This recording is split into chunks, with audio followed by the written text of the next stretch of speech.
আপনি কি জানেন পেঁপে এমন একটা ফল যা পেট পরিষ্কার করে, ত্বক সুন্দর করে আর ওজন কমাতেও ব্যাপক সাহায্য করে। কিন্তু ভুল সময় পেঁপে খেলে উপকারের বদলে ক্ষতিও হতে পারে। তাই এই ভিডিওটা একদম শেষ পর্যন্ত দেখুন, কারণ শেষ পয়েন্টটা 95% মানুষই জানে না। আজকে আমরা খুব সহজ ভাষায় জানাবো পেঁপে খাওয়ার উপকারিতা। ভিডিওটা ছোট বড় সবারই কাজে লাগবে। তো চলুন শুরু করা যাক। পেঁপে হজম শক্তি ভালো করে।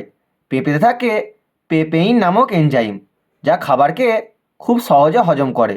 যাদের গ্যাস, বদহজম, পেট ভারী লাগে তাদের জন্য পেঁপে খুবই উপকারী।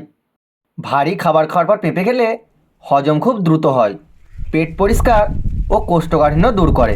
পেঁপেতে প্রচুর ফাইবার থাকে। নিয়মিত পেঁপে খেলে পেট পরিষ্কার থাকে এবং কোষ্ঠকাঠিন্যের সমস্যাও কমে। সকালে খালি পেটে পাকা পেঁপে খেলে সবচেয়ে ভালো কাজ হয়। ত্বক উজ্জ্বল ও সুন্দর করে। পেঁপেতে থাকে ভিটামিন এ ও ভিটামিন সি, এছাড়াও অ্যান্টিঅক্সিডেন্ট, যা ত্বককে ভেতর থেকে পরিষ্কার করে, ব্রণ কমায় এবং ত্বকে আনে প্রাকৃতিক গ্লো। পেঁপের পেস্ট মুখে লাগালেও ত্বকের উপকার হয়। ওজন কমাতে সাহায্য করে। যারা ওজন কমাতে চান তাদের জন্য পেঁপে খুব ভালো ফল। পেঁপেতে ক্যালোরি কম কিন্তু ফাইবার বেশি থাকে, তাই অনেকক্ষণ পেট ভরা থাকে। ডায়েট করার সময় মিষ্টির বদলে পেঁপে খুব ভালো বিকল্প। রোগ প্রতিরোধ ক্ষমতা বাড়ায়।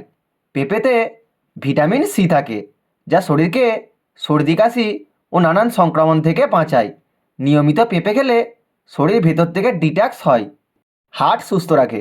পেঁপেতে থাকা অ্যান্টিঅক্সিডেন্ট ও ফাইবার খারাপ কোলেস্টেরল কমায়। এতে হার্টের রোগের ঝুঁকি অনেক কমে যায়। পাকা পেঁপে হার্টের জন্য খুব নিরাপদ অপশন। এবার জানুন পেঁপে খাওয়ার সঠিক সময়। সকালে বা দুপুরে পাকা পেঁপে খাওয়া ভালো, বেশি কাঁচা পেঁপে না খাওয়াই ভালো। গর্ভবতী মহিলারা ডাক্তারের পরামর্শ ছাড়া কাঁচা পেঁপে খাবেন না। তো বন্ধুরা, আজকে জানলাম পেঁপে খাওয়ার অসাধারণ উপকারিতা সম্পর্কে। তো আজকের ভিডিওটি ভালো লাগলে লাইক, কমেন্ট, শেয়ার করে দিন। অ্যান্ড চ্যানেলে নতুন হলে অবশ্যই চ্যানেলটিকে সাবস্ক্রাইব করে নিন। দেখা হচ্ছে নেক্সট ভিডিওয়। ধন্যবাদ।